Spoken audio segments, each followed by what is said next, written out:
السلام علیکم و رحمت الله و برکاته. تماشابینان عزیز گرامی، ما در برنامه گذشته در برنامه گفتگو به شما وعده داده بودیم که در برنامه امروزه روزنه فکر ما به صحبت رهبر پیمان ملی تاجیکستان استاد محیدین کبیری را دعوت میکنیم و در این صحبت استاد محیدین کبیری به سوال هایی که پروفسور ابراهیم عثمانوف که در یک برآمدشان که در شبکه‌های اجتماعی پهن شد در واکنش با رهبر پیمان ملی تاجیکستان استاد محیدین کبیری چند مسئله را برداشتند. به آن مسئله های برداشته شده استاد محیدین کبیری جواب میگویند و عین حال ما استاد کبیری را به صحبت دعوت کردگی هستیم و با سوال هایی که پروفسور دکتر علوی تاریخ ابراهیم عثمانوف مطرح کردگی هستند انشاءالله با هم جوابش را میگیریم. خوش آمدید استاد و برنامه روزنه فکر که اصلا در اینجا از فکر و اندیشه ها ما میپرسیدیم از مهمانانی که در این برنامه شرکت میکنند. حالا باشد فکر و اندیشه های شما را درباره فکر و اندیشه های پروفسور ابراهیم عثمانوف میپرسیم که تا کجا اون واکنش ها واقعیت داشتند. خوش آمدید استاد. سلام شاکر جان. من قبل از اون که با صحبت شروع کنیم یک نکته رو میخواستم تاکید کنم که البته خوب است که این گونه بحث ها و صحبت های غایبانه هم غیر مستقیم هم در جامعه باشد، اما ما این صحبت ها رو تبدیل به سوال و جواب یا بحث دو طرف دو شخص کردن لازم نیست، چون به هر صورت این هدف این نباید باشد. ما باید در اطراف موضوع های داغی روز صحبت کنیم و اون شرط نیست که حتما من سوال بگذارم شخصی محترمی مثل پروفسور ابراهیم عثمان جواب بگوید یا ایشان بعضی سوال ها مطرح کنند و من جواب بگیم. نه، ما باید بیشتر سوال ها را از چارچوب بحثی دو طرفه شخصی بکشونیم به بحث هایی که به درد ملت میخورد و یک فایدهش به ملت میرسد. نظری من هم این است که اینجا باید بعضی چیزها را باید کشاد که بعضی معماها را باید کشاد که خیلی به طور خودشان پروفسور ابراهیم عثمانوف به طور خودشان بعضی چیزها را کشادند. باید کشاد که ملت بداند که آنجا چی شده است و خود ابراهیم عثمانوف هم گفتند که من گفتگوی تمدن ها تشکیل کردم تا اینکه حقیقت را بفهمیم. یک نفری که در مذاکرات شرکت کرده است، در مذاکرات صلح شرکت کرده است، در کمیسیون آشتی ملی یک وظیفه مهم را داشت و او با گفتگوی تمدن ها تشکیل کرده خواست است با حقیقت را بفهمد. نفری که در تمام بازی ها بود اما این مردمی بیچاره که در این جریان نبود. ببینید اتفاقا من جایگاهی نه تنها شخصی پروفسور ابراهیم عثمان بلکه همون پروژه‌ای که داشتن تحت عنوان گفتگوی تمدن ها را در جامعه تاجیکستان خیلی مهم میدانم، چون یک خلا را پر کرده بودن و البته باید گفتگوی تمدن ها یا اون دیالوگی که من در مرکز خودم تشکیل کرده بودم یا حتی خود فعالیت کمیسیون آشتی ملی هم این به تنهایی نمیتوانست مشکلات جامعه را حل کند و در آینده هم حل کرده باشد، اما هر کدام اینها تاثیر دارند و تاثیر خواهند داشت. بنابر همین من طرفدار اون نیستم که ما بیاد هر کس درباره نقش خودش صحبت کند، جایگاه خودش رو پررنگ کند و کافی است همین که یک طرف مثلا امام علی رحمان خودش رو هم بنیادگذار صلح و هم حامی صلح و وحدت میداند، دیگر هیچ کسی رو اصلا احساس نمیکند. خود ابراهیم عثمانوف هم دعوت کرده است از شما که بیایید من خودم را در جای استاد نوری نمونم، شما در خودتون رو در پای پرزیدنت نمونید. 100% این ببینید هر کس در جامعه جایگاه خود رو دارد، ولی نه امام علی رحمان به تنهایی. مثلا تصور کنید که اگر ابراهیم عثمان نمیخواست، دوستیوف نمیخواست، عبیدالله نمیخواست و اون قماندان‌های فرانت خلقی اگر نمیخواستن صلح کردن، از دست رحمان هم هیچی نمیومد و اگر از طرف مخالفین هم استاد تورجانزاده، استاد همت‌زاده، رهبریت نهضت، رهبریت حزب دموکرات، رستاخیز، قماندان ها مجاهدین اگر نمیخواستن صلح نمیشد. طبیعی است که نقش و جایگاه شخص‌های مثل امام رحمان یا استاد نوری این دیگر جای بحث نیست. اونها رهبر بودند و هر رهبر بخصوص در جامعه شرقی تأثیرش به مراتب زیاد است. اما در مجموع باید بگیم که هر کدام از این نفرها در جای خودش در زمان خودش یک تأثیر رسونده بود. خودی پروفسور ابراهیم عثمانوف چی مسئولیت را داشتند در مذاکرات صلح یا بعد از آن در کمیسیون آشتی ملی؟ البته خودشون در صحبتم گفتم، منم تماشا کردم و همونطوری که ایشون گفتن که با او خبر رو رسوندند درباره صحبت‌های من، بعد مجبور شدن دیدن با من فکر خودت روان کردی و بعد منم مجبور نشدم بلکه با کمال میل گوش کردم و خودشون در اونجا گفتن که ایشون مسئولیت‌ها داشتن، همچون مشاور پرزیدنت و عضو زیرکمیسیون سیاسی و رهبری زیرکمیسیون سیاسی بودند و اتفاقا من در این نقاط چی مسئولیت داشت؟ در کمیسیون آشتی ملی ما 4 زیرکمیسیون کار میکرد: حقوقی، نظامی، سیاسی و مهاجرین. ایشون در زیرکمیسیون سیاسی بودن و اتفاقا منم گفتن که وظیفه رو من تقسیم میکردن. نه، ما در زیرکمیسیون سیاسی راست میگن بحث میشد، تقسیم نمیکردن. مثلا یک نامزد اون پهلوش دیده میشد، اما اون نامزد رو بالاخره طرف مخالفین مطرح میکرد، در کمیسیون اون تصدیق میشد، بعد میرفت با امضای پرزیدنت. اتفاقا یک اشاره کردن که یعنی با اون که من در اونجا بودم یا نبودم نمونده است، ولی من خوب در برخلاف استاد ابراهیم عثمان من خوب فعالیتشون در یادم هست. صحبت رو آغاز کردند ابراهیم عثمان گفتن که حزب با حکومت با حزب نهضت اسلامی تاجیکستان صلح نکرده است، با اتحاد نیروهای اپوزیسیون تاجیکستان صلح کرده است.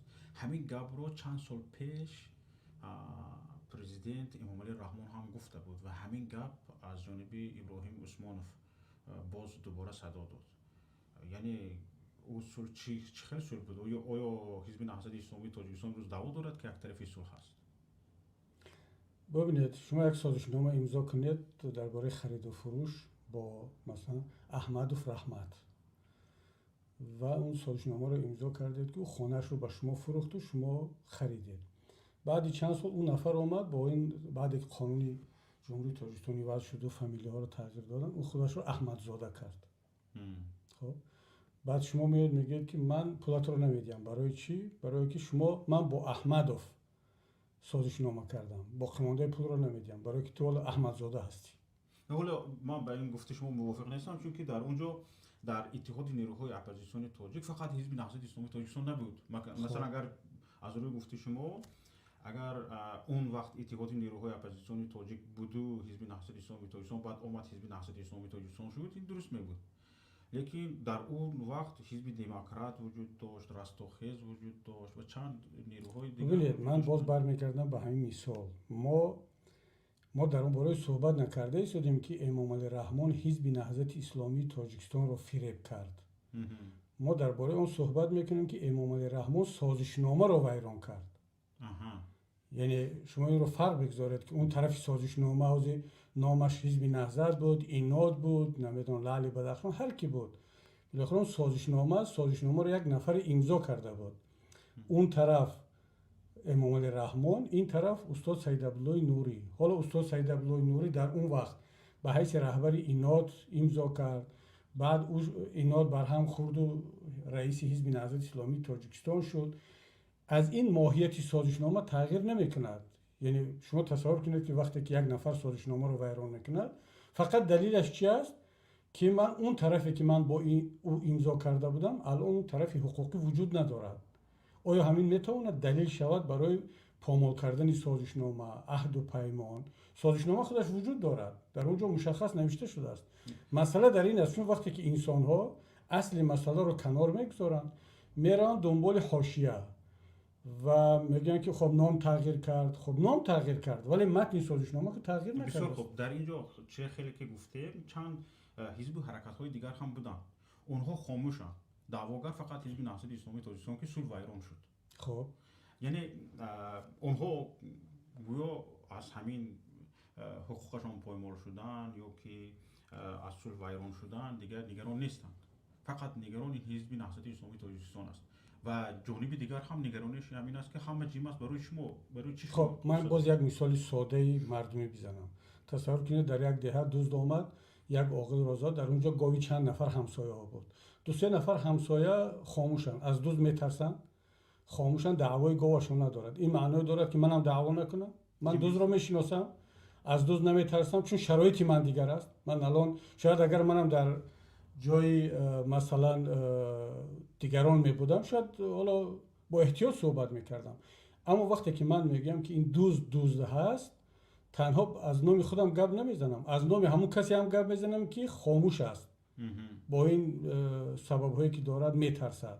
یعنی مسئله در اون نیست که اگر یک نفر حق خود را طلب نکرد یا حتی راضی هست که مالش رو دزدیدن، این معنی ندارد که من دعوا نکنم. خب خاموش است بگذار. حتی ممکن خب برای او مثلا یک منصب گرفته است، راضی هست. خیلی از سابق نیروهای مخالفین بعد رفتن به تیم امامالله رحمان پیوستن و تبدیل شدن به مداحان و چاپلوسان امامالله رحمان. خب پس چی؟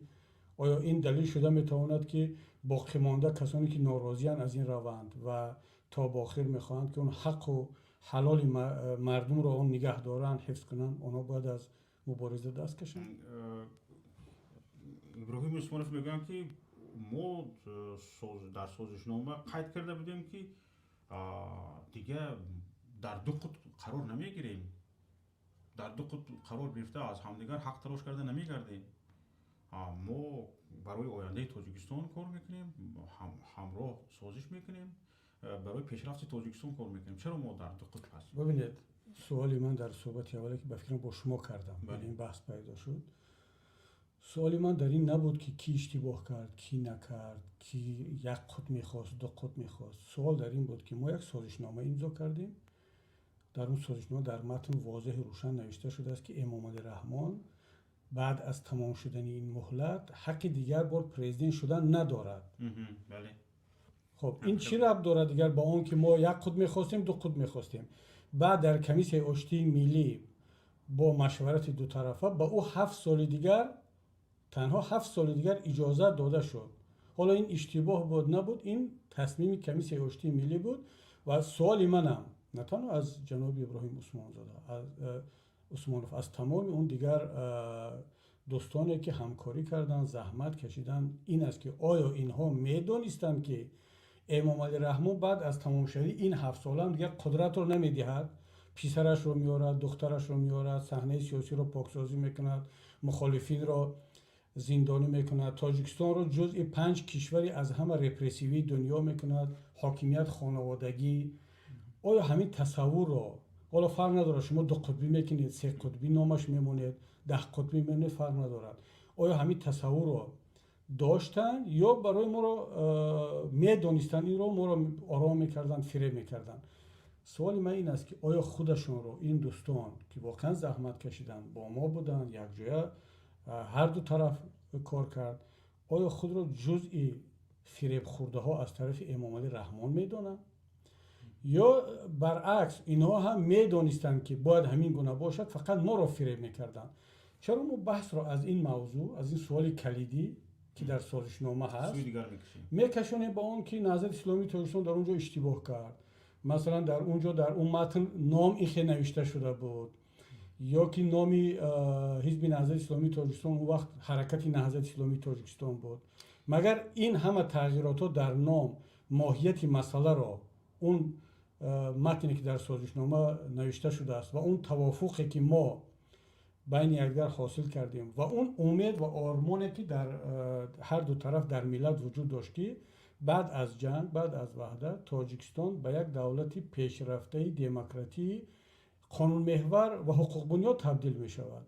مسئله در این است، مسئله در اون که منم میدونم که ما اشتباه کردیم. حالا مثلا جناب ابراهیم عثمان بیاد 10 تا 20 تا اشتباه های نهضت اسلامی تاجیکستان را همچون حزب نامبر کنند، من باز 10 اشتباه دیگر اضافه میکنم. حالا بیاد اینو خودمون میدونیم. یعنی اشتباهی من یک اشتباه کردیم که برای مثال از همون فرصت خوب استفاده بردن نتوانستیم. آیا با شما اجازت میدهد که خوب استفاده بردن نتونستن خوب استفاده بردن نتونستن ما رو بهانه کنید و بیاید سازشنامه رو ویران کنید، قانون رو پامال کنید، ما رو زندانی کنید، ما رو از وطن بیرون کنید. یعنی ببینید این طرز تفکری متاسفانه یک بخش از بنام زیایی ما هست. اینا قشر خیلی بالا در سطح بالای جامعه هست. وقتی که به این شکل فکر میکنن وای بر حال ملت که ما میخوایم که این ملت قانون محور باشه، یعنی حرف را زد، یک جوانمردی کرد، یک وعده رو به ملت داد، با اون پایبند باشد. نه اون منتظر است که تو یک اشتباه کنی. اگر من خودت که میبخشید گاوت رو مالت رو با زنجیر نبستی، با بند عادی بستی، من امکانی دزدی داشتم، من میدزدم مال تو رو، اما من گناهکار نیستم. تو خودت گناهکاری که مالت رو با زنجیر نبستی، با یک زنجیر بستی، باید که 10 قفل میزدی. یعنی ما دیده و دانسته دزد را رها کردیم. در ده هم میدونیم کی دزدی کرده است، اما چون دزد قدرت دارد میترسند از او، دزد را رها کردیم، خود عمل رو رها کردیم، دنبال آن هستیم که صاحب خانه، صاحب مال یک بند بسته بود، 2 قلف زده بود، مثلا در کجا اشتباه کرد. این متاسفانه فاجعه ملی ما هست. من صحبتی اولم هنوزم صحبتی من بر محور آن نیست که مثلا بهانه جویی کنیم که مثلا چقدر بهانه عجیب و غریب که مثلا حزب نهضت اسلامی تاجیکستان یا نه در جامعه تاجیکستان مسجد سازی رشد کرد یا تبلیغات دینی بیشتر شد. آیا این میتواند بهانه شود؟ اون در اونجا گفته شده است که در آخرهای رهبری مرحوم استاد سید عبدالله نوری و در زمان رهبری شما در حزب نهضت اسلامی تاجیکستان شما کوشش کردید که مرکزهای مدنی را به مسجد تبدیل دهید. چگونه؟ آیا وزارت عدلیه در دست ما بود؟ آیا جماعت ها در دست ما بود؟ ناحیه ها در دست ما، از کمیته دین در دست ما بود که ما گرفتیم یک مرکز مدنی یا فرهنگی رو تبدیل به مسجد کردیم؟ شما کوشش میکردید که بیشتر فضا اسلامی شود؟ خب من چی باید کوشش کنم که فضا باید که مسیحی شود یا فضا باید منی مسلمان؟ یعنی باید کوشش کنم که فضا چی شود؟ شما تصور کنید فضا بیدینی شود؟ تصور کنید که حزب نهضت اسلامی تاجیکستان را میبندند به خاطر آنکه جامعه بیشتر اسلامی شده است. تصور کنید که حزب کشاورزی را ببندند به خاطر آنکه در جامعه کشاورزی رشد کرده است. حزب کمونیست را بندند به خاطر آنکه عقیده‌های مارکسیستی و کمونیستی رشد کرده است. اینا من برای همین میگم که واقعا این طرز تفکری بولشویکی، یعنی اون چیزی که به من معقول نیست باید در جامعه نباشد. اگر به خوبی نفهمیدی من مجبور تو را از بین میبرم. برای چی؟ برای که به من معقول نیست. یعنی اونا وقتی میبینن که روحیه اسلامی جامعه یا دینگرایی جامعه رشد کرده است، یک چیزی طبیعی است. بعد از 70 سال شوروی خواهی نخواهی مردم رو میارن به احیا کردن ارزش‌های از دست رفته خودش و این رو حتما اینها همچون یک عمل طبیعی رو اینا یک چون به خودشون معقول نیست یک تهدید به خودشون، وقتی به خودش تهدید، اصلا به خودشون تهدید نیست، به جهان بینیشون تهدید است. اینجا فرق است. مثلا به جهان بینی او برای مثال حالا یک نفر مسلمان دینداری و یک روحانی اسلامی ببیند که در جامعه تاجیکستان عقیده های مارکسیستی یا زردشتی یا اتئیستی رشد کرده است، این رو تهدید به اندیشه و جهان بینی عقیده خودش میداند. با جای آنکه بیاد بگه که این به تهدید به اندیشه من است، اندیشه من ضعیف شده است، در جای اون اندیشه دیگر آماده است، این رو تبدیل می‌دهد به تهدید به جامعه. یعنی اون فکر میکنه که اگر به من تهدید است پس به جامعه، پس من ملت هستم. با اون باید گفت که نه برادر، تو یکی از اعضای ملت هستی، تو همه ملت نیستی.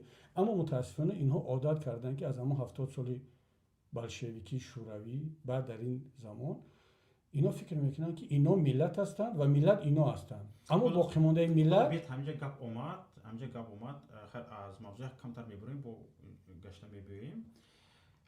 همیشه بروز در تاجیکستان یک عقیده و اندیشه یگانه پیدا شده است که یعنی همه باید تابع آن باشند. یعنی ملی گرایی بسیار پیاده شده است، یک کمتر مانند به فاشیسم. شاید شما به این راضی نباشید، لیکن ما همین خیلی دیده ایستادم در تاجیکستان. نه این کاملا فاشیسم است. من راضیم اون چیزی که در نه تنها در تاجیکستان، مثلا در کشورهای پسا شوروی ما اکثریت گرفتار اندیشه های نزدیک به ملتگرایی تند و حتی به فاشیسم رفته ایستادیم. حتی گفته شدن که فلانی نامش رو ملی نمانده است، باید جزا گیرد، باید جزا داده شود. خب این چی فرق دارد از اندیشه های ناسیونال سوسیالیستی فاشیستی دوران هیتلر؟ هیچ فرق نداره دیگه. اونم به خاطر اونم این طرحش رو زیر پرچم احیا کردن آبرو تاریخ و میراث آریایی ها شما همچون کارشناس مسائل سیاسی، همچون سیاستمدار، مقصد اونها رو در چی میبینید؟ برای چی اونها این کار رو میکنند و به نظر شما پیامد این چی است؟ ببینید تمام این کشورهای پس شوروی، این خاص تنها تاجیکستان، شما ببینید در روسیه چی میگذرد؟ با یک دولت مستقل هجوم میکند و متهم میکند که در اونجا فاشیسم هست. یعنی در اوکراین عقیده فاشیستی بود، ما باید فاشیسم را از بین ببریم، در صورتی که خودش داره 100% عملا کارهای آلمانی فاشیستی رو انجام میده. چون هیتلر برای اون با چکسلواکیا، با استریا، با پولش و بعدا به شوروی هجوم کرد با همین شعارها. شوروی هم هجوم کرد به افغانستان با همون خاطر که اگر من 2 روز دیرتر وارد افغانستان میشدم امریکا پیش دستی میکرد. ببینید اینها فرق ندارد که حالا پرچم ملتگرایی رو اینها بلند برداشتن در همه کشورها. شما مثلا ببینید در قزاقستان طرز صحبت میکنن ملتگرای قزاق که یعنی اونها نافی آسیای مرکزی و دنیا هستند و همه ملت‌های دیگر در اطراف اونها باید بچرخد. همین وضعیت در ازبکستان، همین وضعیت در قرقیزستان و متاسفانه همین وضعیت در تاجیکستان ما هم هست. و بجای هویت‌گرایی میگن یا که نه، اینها ببینید اشتباه گرفتن. اینا میخوان ما دولت‌های ملی میخواهیم بسازیم و دولت ملی رو جز بدون آن که ما بیایم ملت خود رو از دیگران بالاتر و بهتر بشماریم و پنداریم، این به دست نمیاد. در صورتی که دولت ملی معاصر کاملا یک معنی دیگر دارد. تو با مردم آزادی بده. برای مثال اگر تاجیکستان تصور کنید که یک دولت آزاد پیشرفته دموکراتی می بود که تمام تاجیکان دنیا آرزوی شهروند تاجیکستان بودن رو میکردند. ببینید یک چیز آرزوی تاجیک بودن است، یک چیز دیگر آرزوی شهروند تاجیکستان بودن است.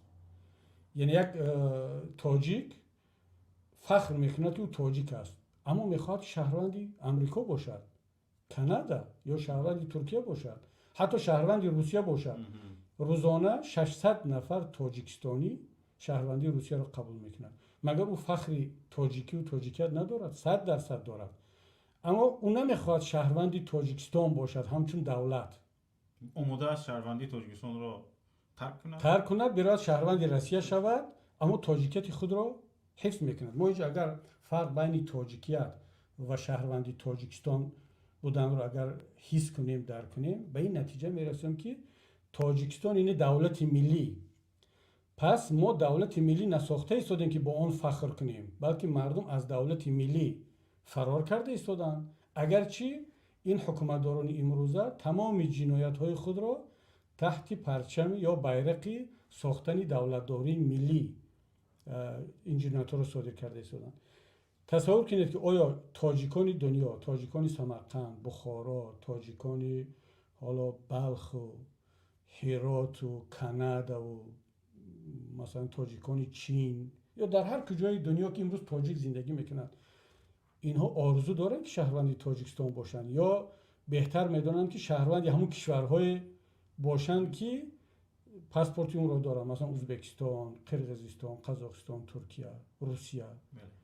جواب به همین سوال تمام این واهمه و هنگامه رو به نال برابر میکنه. آیا فضایی رو به میان آوردیم که تاجیکان ازبکستان آرزو داشته باشن که شهروند تاجیکستان؟ اون روزی که ما توانستیم دولت رو بسازیم، فرق نداره تو این دولت رو زیر کدام شعار میسازی، یک انسان خودش رو در آنجا آزاد حس کند، آزادی دینی، آزادی مطبوعات، آزادی سیاسی، آزادی اقتصاد، و بداند که با گرفتن این پاسپورت تاجیکستان یک تاجیک ازبکستانی بداند که پاسپورتش رو عوض میکند، وضعیت اجتماعیش بهتر میشود، حقوقش بیشتر حمایت میشود، در سطح جهانی سری او بالاتر است. هر جایی که با این پاسپورت رفت او را احترام بیشتر کنند. و تاجیکان ازبکستان، تاجیکان امریکا، کانادا، آلمان اون روزی که ما احساس کردیم که شروع کردن به یک روند برعکس رو میارن به سمت تاجیکستان، من اون وقت میگم که بله این ما دولتداری ملی رو الکی ساخته ایستادیم و الکی ساختیم. امروز ما به نابود کردن دولتداری ملی رفته ایستادیم. برای چی؟ از همه نشانه اساسیش به ما این است که شهروندان تاجیکستان، اونایی که فخر تاجیکیت رو دارن، از همین دولتداری ملی فرار کرده است. ملت پراکنده شده است. ولی 100%. برمیگردیم به موضوع. در برنامه در مصاحبه هر دومان یادتون باشد شما شاید همین چیز به پروفسور ابراهیم عثمانوف سخت رسیدگی است. شما در اوجه گفتید که اتاق هر دومان همسایه بود، اتاق من و اتاق ابراهیم عثمانوف اگر خطا نکنم، و از میری شهر محمد سعید عبیداللهیف به ابراهیم عثمانوف زنگ می شود که مرا می جوید یا ابراهیم عثمانوف میگه. بعد او همین درباره چی بود؟ درباره دوباره انتخاب شدن رئیس جمهور مخالف بود و در این باره ابراهیم عثمانوف خبر دارد. او به من گفت که محمد سعید عبیداللهیف تو رو دعوت کرده شده است. من با همون در جریان بودن ابراهیم عثمانوف رفتم نزدی محمد سعید عبیداللهیف. در اونجا محمد سعید عبیداللهیف چند گپ‌های کلیدیش رو شما نقل کرده. یکی از اونها این بود که مثلا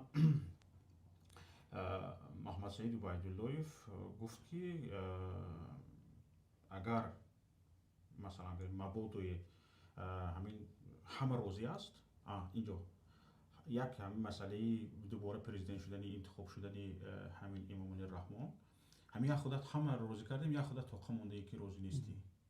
بعد شما برمیگردید میبینید این چیز رو به استاد محمد شریفی مازوده نقل میکنه. اون کس میگن که همین گپ رو به من هم گفتی و شما به همین ابراهیم عثمانوف و به محمد سعید عبیداللهیف مراجعت کرده گفتید که شما همینجا چند گپا بود، مثلا همین خیلی گپا گذشتگی بود، حالا شما جرأتی گفتن ندارید، جسارتی گفتن ندارید. امروز اقلا در یگان کتابتان نشر کنید، در یگان جا درس کنید که در تاریخ بماند گفتید. اما ابراهیم عثمانوف میگه شما در کجا بودید؟ من شما رو ندیدم. شما در کمیسیون اشتی بودید؟ نبودید. در مذاکرات نبودید. خیر گفتید اونجا خودتون گفتید که من در مذاکرات نبودم. این گپشون درست است، لیکن اونجا شما دعوا داشتید که در کمیسیون اشتی ملی بودید. تو حد گفتید که اتاق من همسایه بود. بعد میگه که من ندانستم، من نفهم، در یاد ندارم. میگه شما در کجا بودید در کمیسیون اشتی ملی؟ ولی نه، من این رو دیدم و البته دو تا مسئله است. یکی این که احتمال زیاد دارد که ابراهیم کینجایویچ فراموش کرده باشن. خب بالاخره هم 39 سال و هم این مسئله چندان مهم نیست که باید حتما در خاطر بگیرد که مثلا من در اونجا به حیثی که کار میکردم. ببینید من از 15 سپتامبر 97 کمیسیون اشتی ملی کار خود را شروع کرد. من 27 سپتامبر یعنی 10 روز بعد در دوشنبه بودم و از 1 اکتبر آخرای سپتامبر و 1 اکتبر الکی کار خود را به حیثی یاردمچی استاد سید عبدالله نوری یعنی یاوری رئیس کمیسیون اشتی ملی من کار را شروع کردم و اتاق کاری من در رو بلی اتاق استاد نوری کابینت 214 اتاق 214 گسینسه وقت شد. کابینت من از ابراهیم کینجایویچ شاید 2 تا یا 3 تا در بین کابینت بود. در همون طرفی در اون کریدور در طرف اتاق کاری من بود. حالا اگر یادشون رفته باشه دیگر حتما به یادشون خواهد آمد. اما ببینید وقتی که آخرهای کار کمیسیون اشتی ملی بود که من الکی عضو کمیسیون اشتی ملی بودم و برای چی باید با من صحبت کند وقتی که من در کمیسیون اشتی ملی اعضا نباشم و آواز ندهم؟ چه ضرورت دارد با من مرا کابینتش به اداره شهر دعوت کنه و در اونجا صحبت کنیم؟ اصلا ضرورت نداره. و شاید یادی حالا جای عیبش نیست، یادی ابراهیم کینجایویچ رفته باشد که مرا صدا زد گفت که عبیدالله در تلفن شهری نه، در تلفن دولتی که صحبت کردن میخواهد. بعد اونجا که گپا نپخت تلفنی بعد کابینتش دعوت کرد و ادامه صحبت در اونجا. ببینید من مسئله رو اینجا اصلا ربط به ابراهیم عثمانوف ندارد. مسئله سوال من سوال عمومی هست. حالا من 1-2 نفر رو نام گرفتم، عبیدالله، دوستیف، ابراهیم عثمان، اینا که آیا واقعا اینها هم میدونستند که امام رحمان بعد فریب میکند ملت و مردم از سازشنامه را و طرز رفتار کرده است که گویا در سازشنامه این چیز نبود. و به نظر شما این نمی‌آمد که ابراهیم اسماعیلوف را آوردن جواب دهند تا اینکه مسئله مطرح کرده شما تو مسئله یک شخص مثل ابراهیم اسماعیلوف من این رو نمیدونم که آیا ابراهیم کنجایش رو مجبور کردن یا خودش خواست جواب گوید، حالا به هر چی باشد این دیگه موضوع من نیست، اما من واکنش رو قبول دارم. اما مسئله ببینید من جوابم رو نگرفتم، یعنی من این صحبت رو گوش کردم فقط در اطراف حاشیه ها شما یک کمبودی رو کرده اون رو کرده، مسئله مطرح کرده شما جواب نیست اصلا. یک سوال اونجا من یک مسئله داشتم که آیا این دوستانم میدونستند که امام رحمان فریب میکند؟ یعنی این آخران 7 سالش نیست، بعد مادام العمر میشود و فرزندان خود رو یعنی وعده کرده بودن که این آخران است. من برای همین گفتم که ببینید شرط نیست که در اینجا بیان، من وضعیت اونها رو درک میکنم که اونها با جانشون بازی میکنن، برای همین گفتم که شرط نیست بیاد به این سوال من امروز جواب بگید، در خاطراتون بنویسید، قلف بزنید، به فرزندان به نویرا بدید که بعد 50 سال اون رو به مردم حقیقت رو روی آب بیارد که آیا واقعا شما میدونستید که بعد 7 سال امام رحمان باز از نو کنستیتوسیون رو تغییر میدهد؟ چون وقتی من سوال دادم که با عبیدالله که اگر بعد 7 سال هم نرود چی؟ این جواب خیلی واضح بود که مگر ما مردیم، ما جوانمرد نیستیم. یعنی این گپ وجود داشت. بله ببینید یعنی من حالا نمیگم حالا جواب گیرند، چون اگر حالا جواب گیرند بگن که بله کبیری راست میگید، ما هم فریب خوردیم، ما هم نمیدونستیم، برابر مرگ است و مجبورن که با بیان مثل دیگران در پیش کامرا بگن که نه کبیری دروغ میگید، این خیلی نبود یا ندیده بودیم، تو در کجا بودی، شما خطایی کردی در اونجا، مثلا گپایی که به موضوع هیچ ربط ندارد. بله ما اشتباه کردیم، اما خودت چه منتظر همین اشتباهی من بودی که همین استفاده برده سازشنامه رو ویران کنی؟ من اشتباه کردم، تو به عهد خودت پایبند بیست. مهم که من سازشنامه رو ویران نکردم. ببینید مسئله این است که من اشتباه کردم در یک مسئله دیگر، اما من سازشنامه رو ویران نکردم.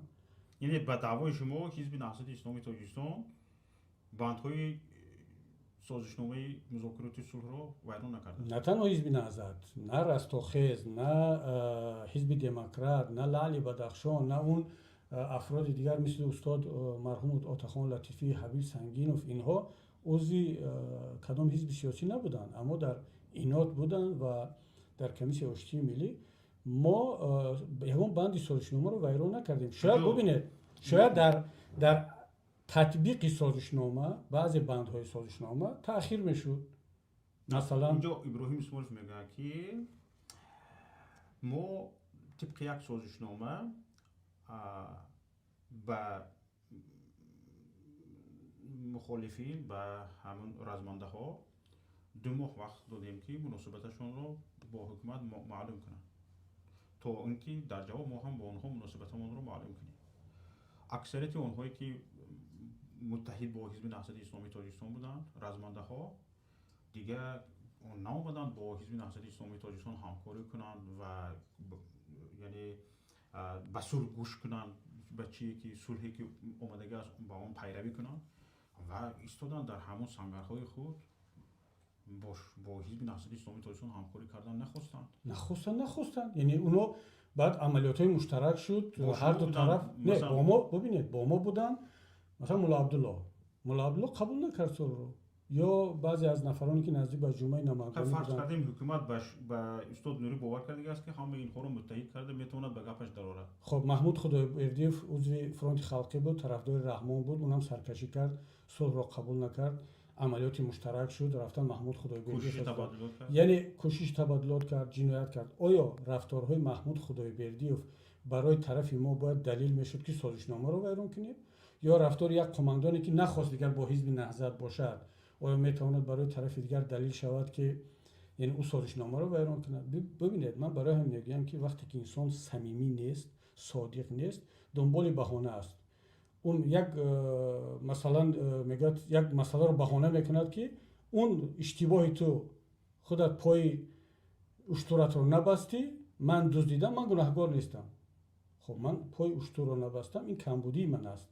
ولی تو حق نداشتی او رو بدزدی. اگر من اشتباهی کردم در مثلا انتخاب کادرها، خب اشتباه شد، یکی رو درست انتخاب کردم، یکی رو ما از کجا میدونیم که وای کادر خوب نمیبرد؟ مگر امام رحمان میدونی 100% که غفار میرزایف مثلا انتخاب امام رحمان بود؟ بالاخره در زندان است امروز. با کدوم جنایت؟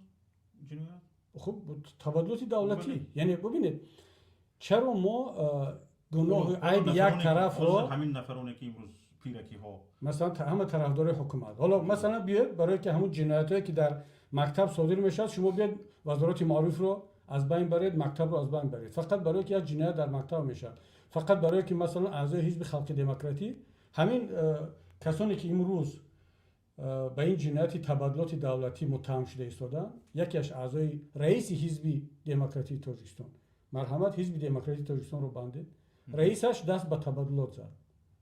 خب با گفته خودتون همراه ظریفی عضو کدام حزب بود برای مثال، یا چندین نفری که حالا زندانی شده هستند، برای چی حزب خلق دموکراتی رو متهم نمیکنید؟ اگر یک نفر اعضای حزب نهضت اسلامی تاجیکستان کمبودی صادر کرد، یعنی آیا این دلیل می شود که شما این رو بهانه کرده حزب رو بندید، سازشنامه رو از بین برید؟ یعنی ببینید من وقتی این صحبت ها رو گوش میکنم، مردم اصلی مسئله رو میگذارن، رها میکنن، میرن دنبال حاشیه ها فقط برای سفید کردن و بهانه تراشیدن برای این جنایت و خیانت بزرگ ملی. حالا هم فرصت هست، مثلا من نمیگم که در این صحبت ها بیان بگم، چون این سوال من سوالی عمومی بود و هنوزم باقی مانده است و شرط نیست که حالا جواب دیان مرحمت بنویسند و اما سفید کردن این جنایت و این خیانت من فکر میکنم که خودش خیانت است. برای مثال ده ها مراتبه سیاستشناسان نزدیک به حکومت، خیلی از کسانی که آدمان بیسواد نیستن، اینها آمدن میخوان مردم رو متقاعد کنن با اینکه خب زمانه همیشه بود، ملت نیاز داشت برای دولت سازی ملی یک پیشوای لازم بود. گویا همین دقیقاً هم افسانه‌ای که در قزاقستان و ترکمنستان و در کره شمالی و در همه جای دنیا که در اونجا دیکتاتورها هست همون تکرار میشه. اومدی گپ برای تاجیکان برای چی پیش‌فرض داد؟ حالا من به این برمیگردم. ببینید اگر کسانی که حالا میخواهند بیایند باز از نو یک روایت دیگر رو مطرح کنند به جامعه که برای چی وادار کرد امام علی رحمان رو غیر از منصب دوستی و تا آخر حیات همین حکومت رو در قبضه غصب کرده گرفتن، چی وادار کرد یگان روایت دیگر بیان مطرح کنند به ملت، اما تکرار اون روایت های افسانه‌وار پیشینه نباشد که ملت ضرورت داشت. اگر ما ملتیم برمیگردیم به همین سوال شما که ادامه همین صحبت است که ملت تاجیک چی ضرورت داشت. ببینید پیشوا با ملت همخوانی ندارد. این رو ما باید در ذهنمون جا کنیم. پیشوا یا با کدام زبانی که شما پیشوا رو ترجمه کنید، وجد برای چی میشه؟ پلمینی، برای قبیله ها. مثلا قبیله‌ای که حالا بدی ندارد، یک این در همون روند انکشاف جامعه از گروه به اولاد، از اولاد به قبیله، قوم، خلق و بعد ملت بالاترین سطح انکشافی جمعیتی یک گروه هست. خب وقتی ما میگیم ملت تاجیک، دولت ملی، ما ملت هستیم، پس پیشوا چی معنی دارد؟ ما که اون قبیله های در جنگل میگشتگی نیستیم که پیشوا داشته باشیم. یعنی یک تضاد بسیار بزرگ است که به هم هیچ همخوانی ندارد. از نگاه من ما در وقتی سازشنامه رو امضا کردیم، وقتی کنستیتوسیون اولی سال 94 کنستیتوسیون جمهوری تاجیکستان قبول شد، اتفاقا کنستیتوسیون بد نبود. اصلا ما مشکلی در سازشنامه و کنستیتوسیون و قانون نداریم. ما ملتی هستیم که در پایبند بودن به این معیارها مشکلی داریم. یعنی سازشنامه رو امضا میکنیم، بعد بهانه میجوییم، کمترین بهانه میکنیم که سازشنامه ویران شود. کنستیتوسیون رو قبول میکنیم، کمترین بهانه رو بخصوص حکومتداران تلاش میکنن که از کنستیتوسیون بیرون بروند، تغییرش دهند. یا قانون همین خیال قانونی تنظیم قبول میکنیم، تمام ملت رو جریمه میکنن برای قانونی تنظیم رو رعایت نکردن. بعد رئیس جمهور میاد خودش یک توی با دبدبه کلام برگزار میکنه که خراجاتی که در اونجا میکنه برابر هزارها توی یک بیچاره است که در حیاتش یک مرتبه آرزو کرده است که همسایه‌ها و خیش تبار خود را مهمانداری کند.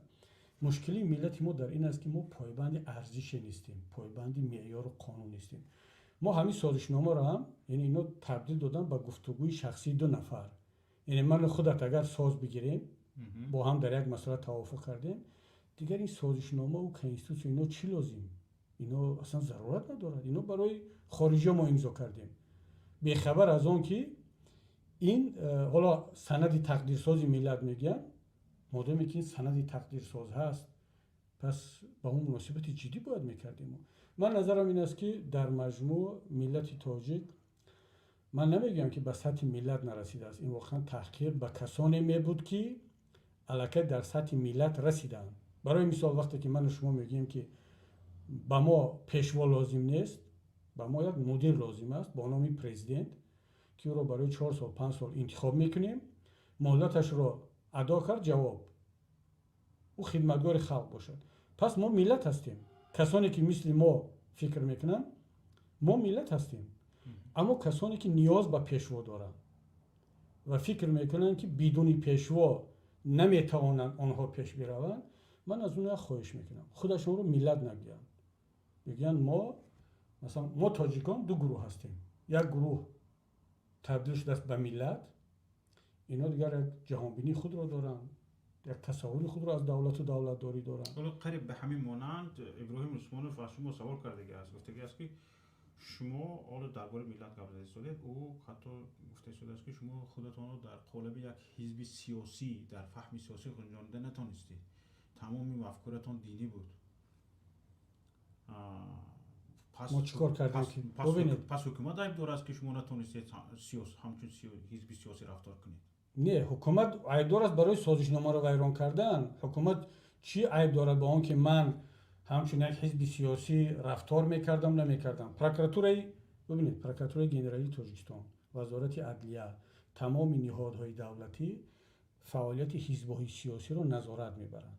با کمترین کمبودی اونها میگن که این فعالیت شما با فلان ماده قانون یا طلبات سندهای حقوقی معیاری مطابقت نمیکنند و وظیفه حزب سیاسی است که اون رو اصلاح کنند و این کار در تجربه حزب نهضت، حزب کمونیست، حزب دموکرات هست و باید باشد.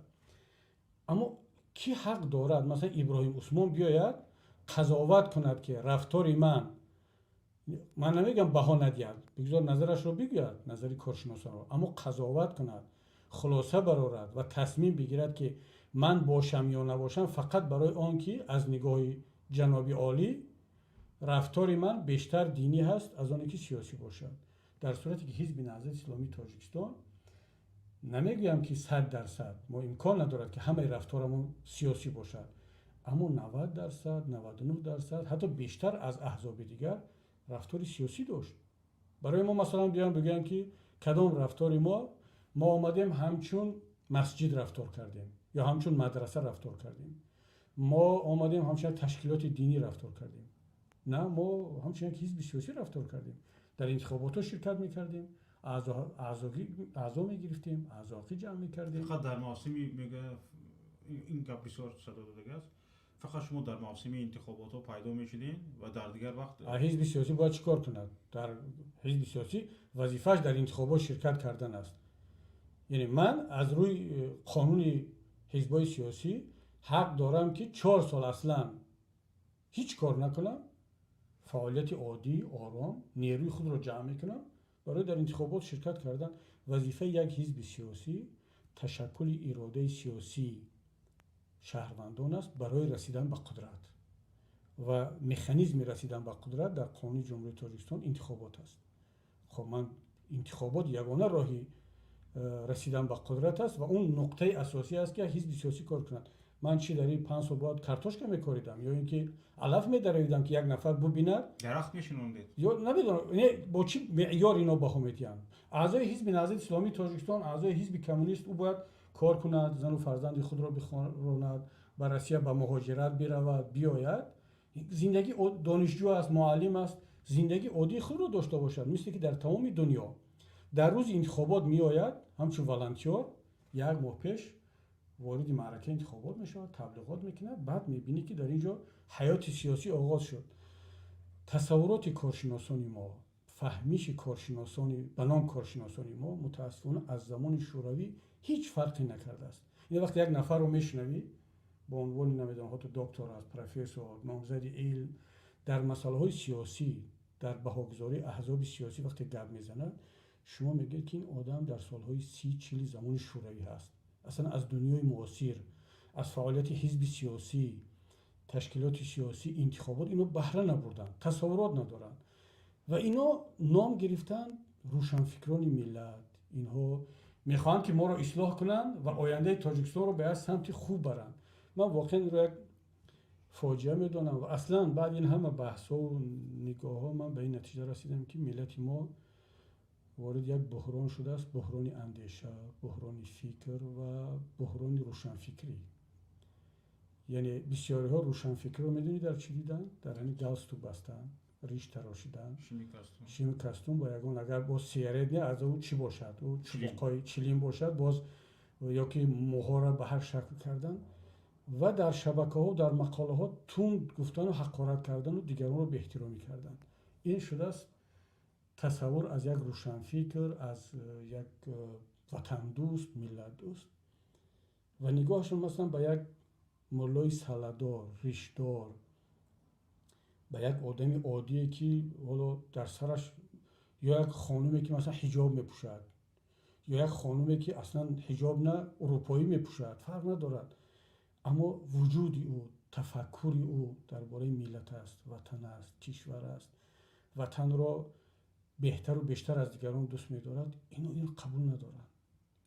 تو اگر مثل من نمود ظاهریت نباشد، مثل من فکر نکنی، به همون مثلا مسجد یا مدرسه یا دیسکوتک به همون رستورانی نداری که من می‌درایم، از همون کلمه ها و واژه های استفاده نکنی که من استفاده میکنم، پس تو به این جامعه تعلق نداری، به این ملت تعلق نداری. این واقعا یک بحران است و من سببگار اساسی و گناهگار اساسی در اینجا حکومت رو میبینم، حکومتداران رو میبینم، چون اونها این ظرفیت رو نداشتند و ندارند. اینا بالاخره باید نمونه باشند. بهوده نمیگن عرب ها که الناس علی دین ملوکهم، یعنی مردم در دین یا آیین فرهنگی الیت هستن، ملوک هستن. شاهان و پیشوایان و نمیدونم زمانهای قدیم شاه و پیشوا بود، حالا هم الیت اقتصادی است و سیاسی است و علمی و فرهنگی. نقش هم ملوک و شاه و شاهزاده رو باید همینا بازی کنن. اما امروز همین بخشا در دست کی است؟ در دست یک خانواده، یک گروه و سطحی فهمیش، جهانبینی، ظرفیتی دولت سازی و دولت فهمیشان همین مقدار است. خب پس نتیجه همین میشود که یک روشنفکر، یک پروفسور، یک دانشمند به جای بیاد اطراف مسائل های اساسی بحث کند، مسائل رو میکشاند به شخصی، خدا بودی تو نبودی، مثلا من این کارو کردم، شما در اونجا خطا کردید، ما این کردیم. من درباره دولت سازی و ملت سازی صحبت کردم، درباره آنکه سازشنامه ویران شد، درباره آنکه در نتیجه این سازشنامه رو پامال کردن ملت در قبضه یک گروه غاصب قرار گرفته است.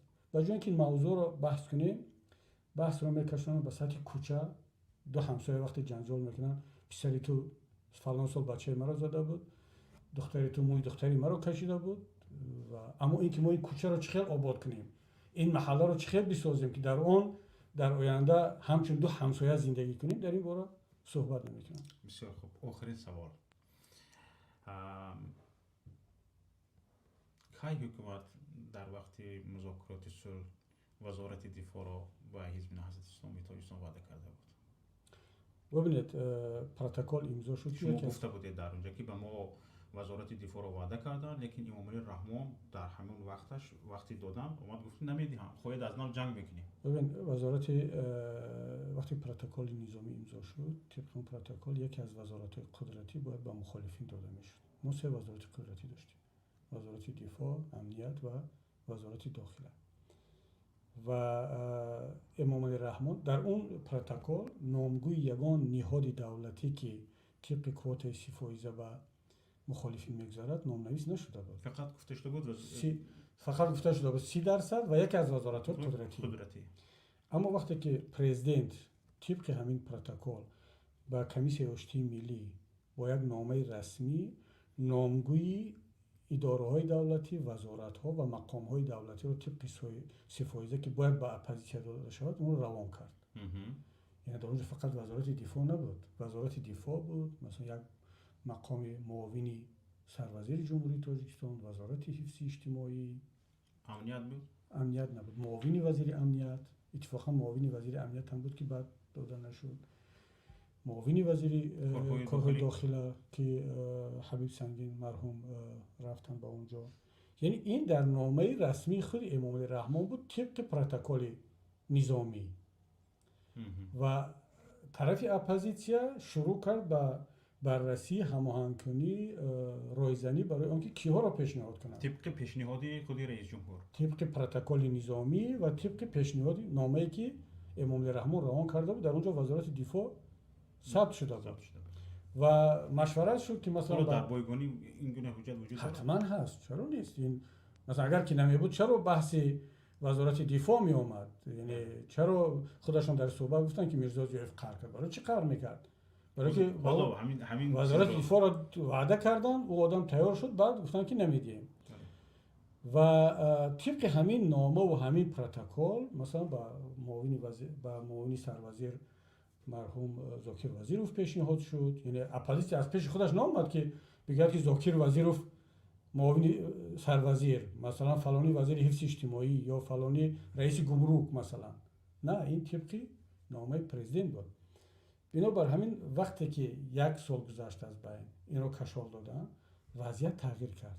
یعنی الکی حکومت امام رحمان درک کرد که یعنی دیگر اپوزیسیا سلاح را سپریده است، یک قسم زیادش رو دیگر توانسته است در بین مخالفین اختلاف با وجود بیارد. با اون حد دیگر متحد نیستند، قوی نیستند که من اگر وزارت دفاع را ندادم از نوع جنگ کنند یا جنگ کردن بخواهند. آمد آشکار گفت که دیگر نمیدیم، وضعیت تغییر کرد، وزارت دفاع رو نمیدیم، خواهید جنگ مرحمت اگر دیگر از نوع. خب برای اون که در پروتکل وزارت قدرتی آمده است، کمیته حفظ حالتهای فوق‌العاده را تبدیل کردن به وزارت و یک بتالیون در اونجا وارد کردن تا اینکه یک شکل و نمودی وزارت قدرتی بگیره و اکثرا بچهای میرزا ضیاف در اونجا وارد شدن و با همین که دیگر آرام شود و بیاد این منصب را قبول کند. ببینید یعنی پامال کردن پروتکل ها، دست کشیدن از عهد و پیمان. کمیته حالتهای فوق‌العاده وزارت نبود، نه، این کمیته بود بعد وزارت کردن و یک چیزی نبودگی رو ساختن فقط برای آنکه وزارت دفاع رو ندهند. اون که یکی از نهادهای قدرتی داده می شود، بله. این رو بسازند، این رو که دیگه وانمود شود که ما یک وزارت قدرتی، این هم وزارت قدرتی حساب میکنیم چون یک بتالیون نظامی هم در اونجا، یک بتالیون ساختار خاموش کنی، ساحل مستحکم، حالا هر چی هم باشد. یعنی ببینید، یعنی در از آغاز هنوزم کمیسیون آشتی ملی عمل کرده ایستاده است. الکی عقب نشینی، دست کشیدن، پامال کردن سازشنامه، اون دستاوردها، همدیگر فهمی الکی شروع شده بود. یعنی طرف، شما وقتی تصور میکنید که طرف منتظری پیت هست، امکانیت هست که همینجا استفاده برای فریب کنه، دروغ کنه، دست بکشد. خب آیا نامی همین صلح گذاشته میشه؟ شما امضا کردید و منتظر هستید که طرف اگر ضعیف شد پس عیب خودت است، تو ضعیف شدی، تو فریب خوردی، تو رو من گفتم که بیا سلاحت رو بسپر، سلاحت رو که سپریدی من تو رو ضعیف حساب میکنم و حق میدیم به خودم که دیگر تو رو فریب کنم. از سازش رسالت کمیسیون آشتی ملی با آخر نرسیده است. این روان دوام دارد. در همین روان الکی خیانت ها آغاز شده است و رهبریت اپوزیسیون، رهبریت کمیسیون آشتی ملی در یک حالت بسیار ناگوار و دشوار قرار گرفت. برای همین استاد و در مجموع همه، یعنی برای همین دو سه مراتب حتی کارشکنی شد. برای چی کارشکنی شد؟ یعنی قهر کردن. حتی یادم از یک ماه به کار نرفتیم. برای چی؟ برای آنکه از طرف حکومت طلب شد که قانونشکنی کرده ایستادی، سازشنامه رو ویران کرده ایستادی، این کارو نکن، یعنی برگرد به سازشنامه. این اعتراض بود. و اگر درست میگه کمیسیه تشکیل میشد، من یادم هست که ابراهیم کنجای شالو میگه در کجا بودی، ما یادم هست درباره قانون انتخابات بود، پروتکل ایلاوگی امضا شد در دستگاه رئیس جمهور تا ساعت‌های شاید 12 یک شب که یک دو روز بعدش انتخابات میشد و ابراهیم کنجاوی از طرف حکومت بود، من از طرف اپوزیسیون بودم، باز چند نفر دیگه، ابنبی ستارزاده بود از طرف اپوزیسیون. ما تو نصف شب کار کردیم، یک پروتکل امضا شد، تیار کردیم که پرزیدنت و استادی مرحوم در همونجا امضا کردن و بعد این پروتکل اجازه داده شد که به کمیسیون انتخاباتی، حالا یادم نیست، ناظرانی یا چند نماینده از اپوزیسیون وارد شود. یعنی شما ببینید برای آنکه طبق سازشنامه، طبق پروتکل، فقط در اونجا جستجو میکنن، پیدا میکنن که یگان بهانه برای یورستا میگن زاتسپکا، یگان زاتسپک قانونی پیدا کنیم که همین اجازت ندیم. ماهیت مسئله معلوم است اما میگن به طور روشن گفته نشده است که حتما در اینجا مثلا فلان چیز باشد. بعد مجبور شدیم پروتکل علاوگی و ناظران وارد کرده شود. یعنی واقعا این دشواری ها بود و من نمیگم که آسان بود، اما خیلی صلح و وحدت رو دشوار است تأمین کردن. وقتی طرف احساس میکنی که طرف دیگر با تو عهد و پیمان کرده است اما همیشه در بغلش یک سنگ، یک کار دارد، فرصت جستجو منتظر است که اون فرصت به دست بیاد، یا تو ضعیف شوی یا فراموش خاطر شوی یا رویت رو طرف دیگر گرداندی، با اون سنگ تو رو بزند، بعد گناهکار کند که من زدم درست تو رو نابود کردم اما عیب خودت که هوشیار نبودی. واقعا با این شکل، با این فلسفه صلح کردن و وحدت کردن عاقبتش همین میشه دیگه.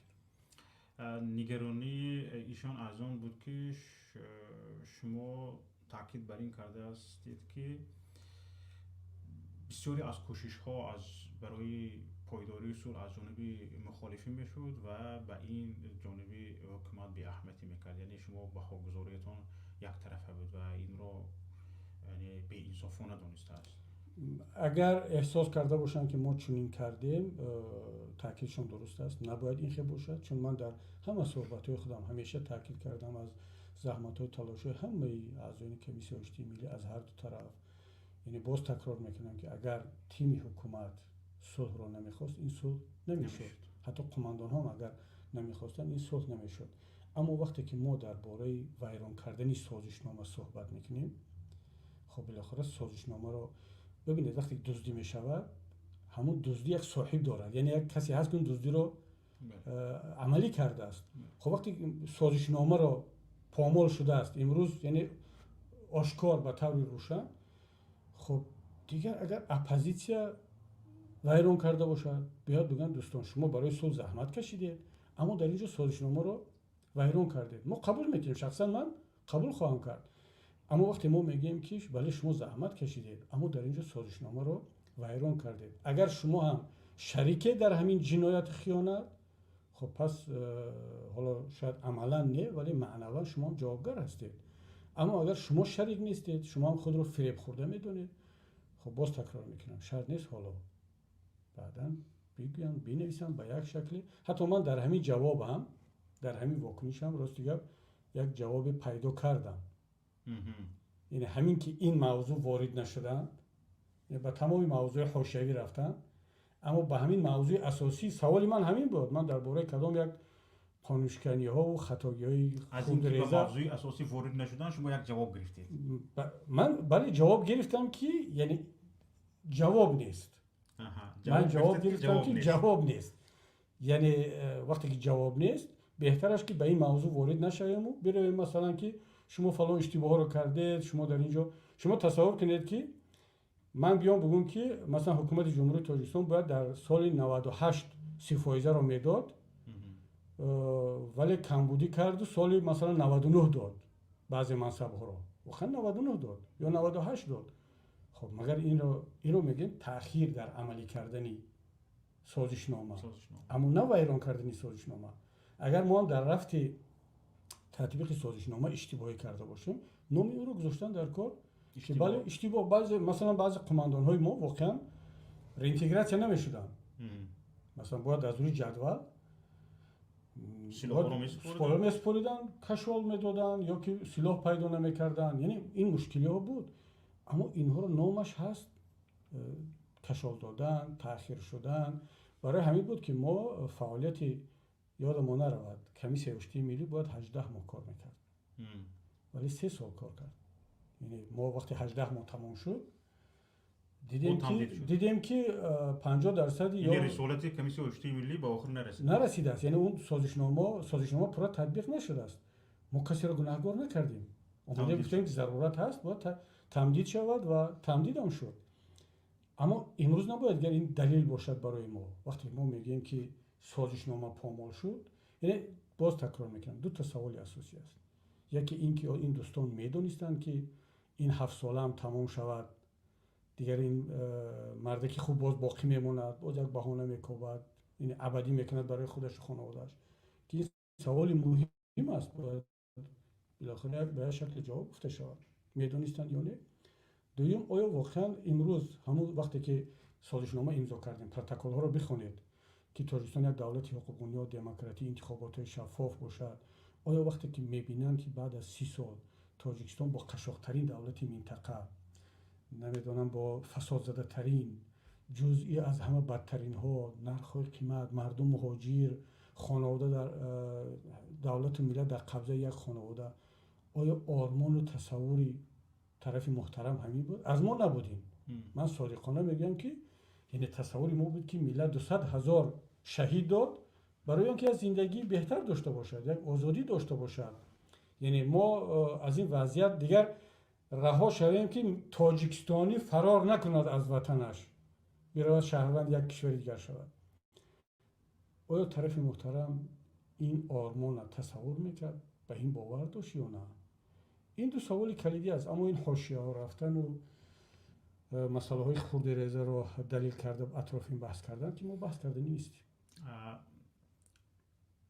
مراجعه شما به خود پروفسور ابراهیم عثمانوف چی است؟ یعنی چی سوال بود که من ندادم و شما گفتم میخواستید؟ نه حالا دیگه من سوال به فکرم دادید همه سوال رو، فقط این که من خیلی میخواستم که ابراهیم کنجوی که من واقعا احترامشون دارم، شخصیت ارزنده هستن، این موضوع رو موضوع شخصی قبول نکنن که وقتی که من نام ایشان رو گرفتم یعنی معنی رو دارد که یکی از افراد کلیدی بودن در روند صلح، مذاکرات، تصمیم گیری ها، چون من یادم هست و نام ایشان رو هم تنها نگرفتم و اگر نامشان رو نمیگرفتم شاید ناراحت میشدم. بهتر بود برای اون که میگفتن مگر من نقش نداشتم که نام مرا گفتی محمد سعید بایدلیف مگر من مرده بودم در اونجا نبودم که نام مرا نگرفتید. منم در اونجا شرکت داشتم و خواهش من این است که مسئله رو مسئله شخصی نبینن. یعنی موضوع شخصی نیست.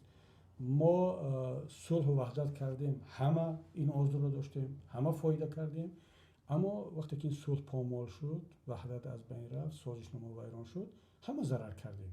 از اون جمله ابراهیم عثمان و مثل ابراهیم عثمان ها ضرر کردن. برای چی؟ من مطمئنم ابراهیم کنجویچ ده‌ها صدها نفرهایی که در این تیم بودن، زحمت کشیدن برای ملت، به مراتب سزاوارتر از کسانی هستند که امروز در حاکمیتند. یعنی اگر اون سازشنامه تطبیق میشد، پامال نمیشد، با کم اهمیتی ما، با اشتباههای ما، با خیانت امام رحمان، با شریکی و خاموشی طرفی محترم که اونم سهم داشت، امروز ما شاید یک نفری بهتر، فرق ندارد چه از طرف مخالفین چه از طرف تیم حکومت و فرانت خلقی و هر کسی باشد، یک نفری دیگر اون می آمد اشتباه میکرد، 4 سال بعد 5 سال بعد با عوضش میکردیم. ببینید ملت قوی ترامپ هم میارد باز عوضش میکنه با بایدن، باز بایدن دید که پیر شده است نمیتواند، باز عوضش میکنه ممکن با ترامپ.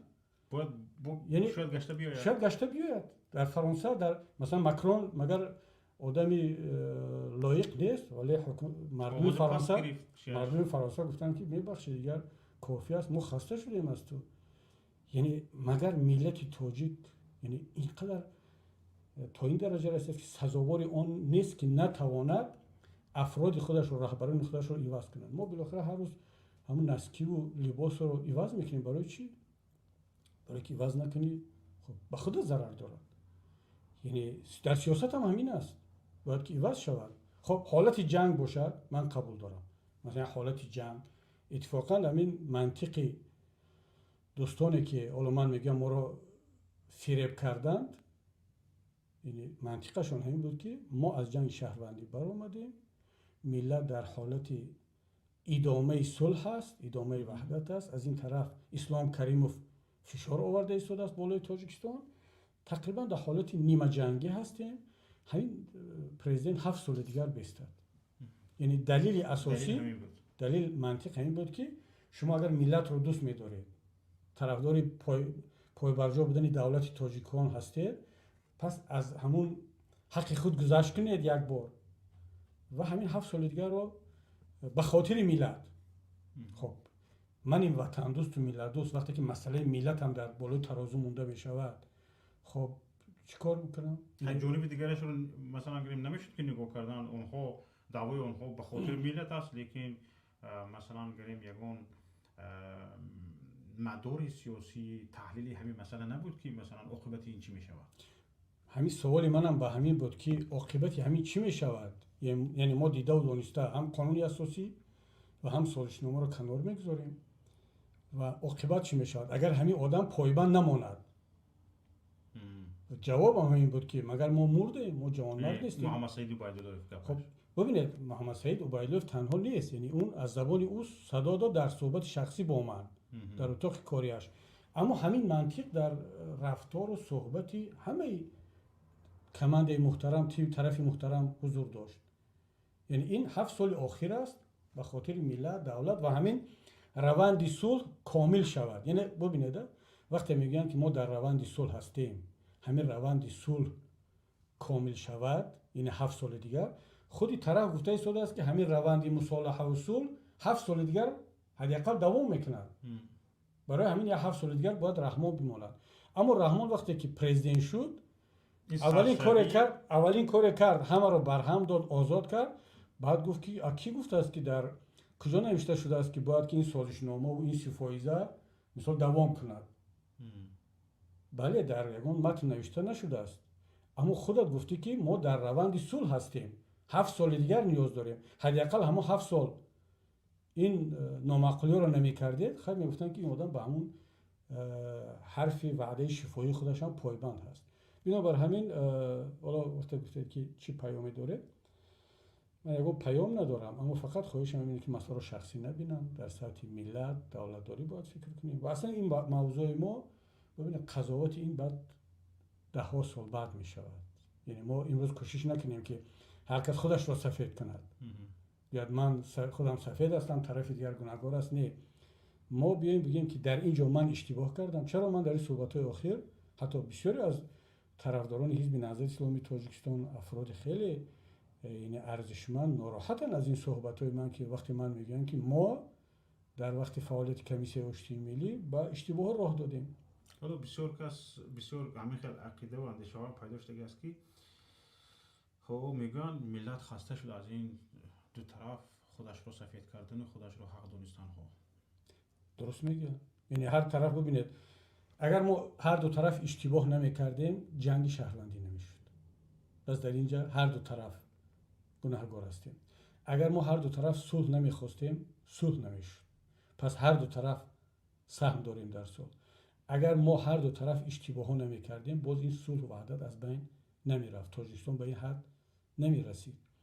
ما حالا درست که در فایزش میشود بحث کرد، همون 30 فایز 70 فایز مثلا همون چقدره که اشتباه کردیم بعد 30 فایز به حد 30 فایز خود اشتباه کردیم.